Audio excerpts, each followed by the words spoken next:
This is Jessie again. Let's get ourselves comfortable. You did very well, Jessie, yesterday. You sat for the whole chapter. Let's get comfortable. No, she's not interested. Okay, right, final instalment today then. So this one is entitled chapter 25, United We Are Stronger. Suki told us what had happened to Dad. Once or twice I'd almost asked her to stop, but I had to know. We all had to know how he died. Otherwise we'd be stuck wondering forever. Dad had been flying back to England, not far from the French coast, when his plane got hit by enemy gunfire. It tore a huge hole in the tail of his plane, killing his gunner and the two other crew members outright. Rapidly losing height, the damaged aircraft was headed straight for the town of Tollervast. Monsieur Bonnet, who Suki said was an old man who kept chickens, saw it happen before his very eyes. How Dad managed to keep the plane up as it flew over the houses before coming down with a thump in Monsieur Bonnet's orchard. The most heartbreaking part was that Dad walked away from the crash. He surrendered himself to Monsieur Bonnet, who'd gone rushing down to the orchard to help him, not arrest him. But there were injuries inside Dad that weren't obvious straight away. He made it as far as the kitchen of the farmhouse. He even started to drink a cup of brandy and was telling Monsieur Bonnet in his schoolboy French about his family back at home. For good luck, Dad always carried a photo of us in his shirt pocket when he flew, and he got it out to show Monsieur Bonnet. It was taken a couple of years ago when we'd gone to Brighton on a day trip, and me and Cliff are eating ice creams and Mum's got her eyes shut. Suki's the only one of us who looks normal, putting down his cup. Dad said he had a headache. He died right there in the chair. Not wanting the Nazis to take Dad's body, Monsieur Bonnet buried him in a quiet spot in his orchard. He reported the crashed plane to the authorities and said that all on board were killed, even handing over Dad's identity tags to cover himself. The photo he kept in the hope that one day he'd be able to trace the pilot's family. When a few months later he heard rumours of an English woman helping Jews escape across the Channel, Monsieur Bonnet tracked Suki down to carry a message back to England. He recognised her as soon as he saw her. Hearing his story and seeing the photo, Suki knew without doubt who the pilot was buried in this old man's orchard in a sunny spot under an apple tree. After Suki had finished talking, I sat staring into space, not crying, but aware of a deep ache in my chest. I thought to myself, this pain is my heart breaking. I don't know how long I sat there, but at some point the pain began to ease. I was able to feel something else, a sort of gladness, I suppose, that Dad died gently and quietly in a kind old man's kitchen.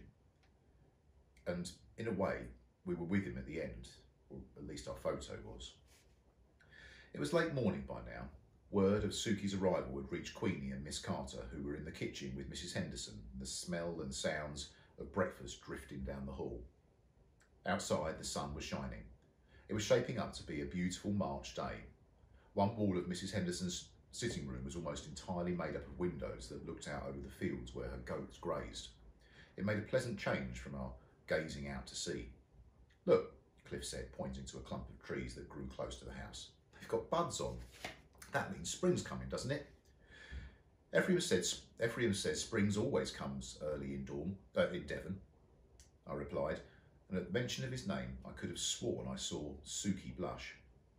Monsieur Bonnet says we're welcome to visit Dad's graves when it's safe to do so, she said, taking Mum's hand. Honestly, Mum, it's a gorgeous spot and I think you'll love it. Mum frowned at the entwined fingers like it was about to disagree. Maybe it was all this talk of buds and daffodils, but when she looked up she was smiling. I'd like that, darling. I think we all would. We ate the sort of breakfast fit for soldiers after battle. There was porridge with cream and honey, eggs, toast, bacon for those who wanted it.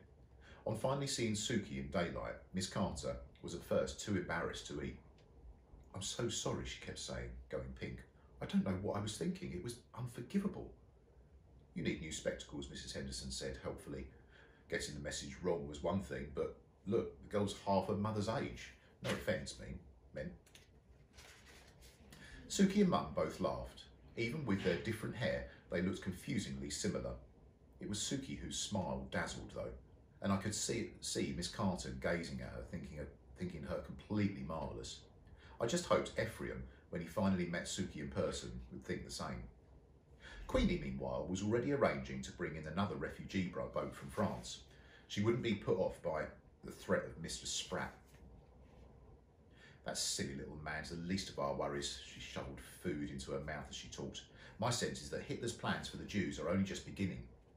These next few months are going to be busy. Whatever you decide, count me in, Suki said. There was a chorus of agreement around the table, and it really did help feeling part of those plans. It reminded me that there was a future and that we'd all be involved in it, and we weren't going to be beaten by hate. Excuse me. Though it wasn't quite that straightforward, when things had quietened down, Mr. Spratt sent the police to Budmouth Point. Of everyone, only Queenie was charged for forgery of documents, then given a suspended sentence, which meant she didn't have to go to prison. This was especially good news because now Esther had got all the clocks working. They had to be wound every day, every Sunday on the dot. Only Queenie herself could be trusted with this important job. Mum, looking stronger by the day, went back to London. She said she'd be all right with Gloria for company, and anyway thought it time she returned to work. We didn't ask if she'd gone back to the office in Shoreditch. That sort of thing was secret. It was a war on after all. Ephraim was a harder nut to crack. Seeing Suki in the flesh, he was convinced that she was too good for him and retreated, hermit-like, further into his shell. Crikey, Cliff said, fancying himself as an expert on romance suddenly. Why don't they just kiss and get it over with? It's not like at the movies, I told him, though actually in the end it sort of was, knowing Ephraim's weakness for dogs and messages in writing. Suki trained Pixie to carry a note to Ephraim, inviting him to the cinema on a date, and so they went on to see a film called Gone with the Wind, or something equally slushy, and came home so lovey-dovey I hardly knew where to look. After Queenie's arrest, the remaining refugees decided amongst themselves to do things properly. As Dr. Worth reminded us, they'd never planned to stay in Budmouth Point forever. They handed themselves in to the authorities and were taken to an internment camp at Croyd in the North Devon coast. Someone said it had once been a holiday camp, and they weren't that lucky though. I don't think they saw it that way. Esther didn't go with her father. As a kinder transport child, her papers were valid, and she stayed at Queenie's so she could continue with school. One day in the Easter holidays, Esther and I caught the bus to visit Croyd. We carried with us bottles of goat's milk from Mrs. Henderson, who insisted we take something nice for our Jewish friends. It was a warm day, and the journey took forever, roads twisting up over Dartmoor and plunging down the other side. All the while, the goat's milk got lumpier and smellier. It'll be cheese by the time we get there, Esther moaned. The camp certainly didn't look like the place you'd visit on holiday. Our friends weren't the only refugees there either. In total, there were 80 or more who fled Hitler. Though it was on a cliff top overlooking the sea, it was dusty and run down and surrounded by a barbed wire fence. But only a low barbed wire fence, Dr. Worth pointed out. We're no security risk to the English. We hate Hitler as much as you do. In fact, he told us that some of the refugees were joining what was called the Pioneer Corps, where they'd be doing special war duties for the British against the enemy. Seeing how overjoyed Esther was to be with her father brought tears to my eyes. It was wonderful to see the others too, who hugged us and said we hadn't grown up, and made us eat apple cake and thanked us for the lumpy milk. Inside the camp were rows of wooden huts where everyone lived. They'd hung scarves at the windows and spread bright blankets on their beds in an attempt to make things more homely.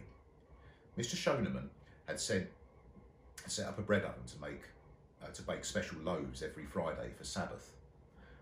Fraulein Weber was teaching Hebrew, the newspaper writers running a letter of sorts. Mimi Schoenemann and her sisters Anna and Rosa had made the most amazing tree house in a hollowed out ash tree. It could be worse, Frau Bernadette said, forcing a smile.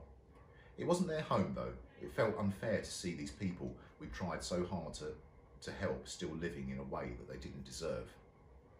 Later on the bus to Budmouth Point, Esther said that the news from Austria wasn't good. Father believes that they got away just in time. There were Nazi camps now that people didn't come back from. They're being rounded up and sent away by train. Not only just a few people, Olive, but thousands at a time. He didn't think we'll return to Vienna. When the war's over, we're going to live in America. She didn't seem in the least bit excited at the prospect. She sounded exhausted. We were quiet for the rest of the journey as the bus turned off the main road for the coast, and I sat up a little taller in my seat. Look at the lighthouse, I nudged Esther. Isn't it beautiful? Today, in full sunlight, you could see its red and white stripes beginning to show through the peeling grey paint. Mr. Spratt had wanted it repainted, but this time no one had volunteered. A beacon to guide those lost to safety, Miss Carter once said about the lighthouse. Sitting here with Esther Worth, I felt as if I was found safety. One of us, at least, had her dad back. I, meanwhile, had Suki, Mum, Cliff. The rest of Budmouth Point I was just beginning to get to know. As our bus made its lazy way down the hill, I felt a pang of love for this funny little village by the sea that I now called home. That night after supper, I was too tired to even open my book. Go to bed, Suki ordered. I'll do the washing up. Thinking that what she really wanted was some time alone with Ephraim. I dutifully went downstairs to our room where Cliff was already fast asleep, Pixie at his feet. Getting into bed, I wasn't expecting to fall asleep. As I lay there, I spotted my seashell on my windowsill and thought, how did I really listen? How I didn't really listen into it these days, not when I could hear the real sea sighing and swooshing over the rocks below. It never sounded like that inside the shell. To my great surprise, my eyelids soon fell heavy. Quite quickly, I grew sleepier, my mind flitting between Esther, the yellow stars, Ephraim's logbook, Mum, all that had happened since we come to Budmouth Point. I still didn't understand everything. People, it seemed, to me, were much harder to crack than codes. Yet it didn't matter where we came from, our language, our nationality, or our religion, as long as we all looked to the light. Good night, Dad, I mumbled into my pillow. The sounds of the sea grew distant. I think I fell asleep then, picturing Dad at the bottom of my bed, elbows leaning on the frame. Or maybe I was still awake. All I know is what I heard, the sound of his voice, so clear that he might have really been there. Nighty-night, old girl, sleep tight. Which, for the first time in ages, I did. And that is the end of the book. Well, I do hope you enjoyed that. That was 4 weeks. No, 4 weeks worth of reading. Quite a substantial book. If you've been following it all the way through, very well done. Next week, I think something else will be starting, something new, so something to look forward to there. But for now, I'll be leaving you to it. Enjoy your weekend.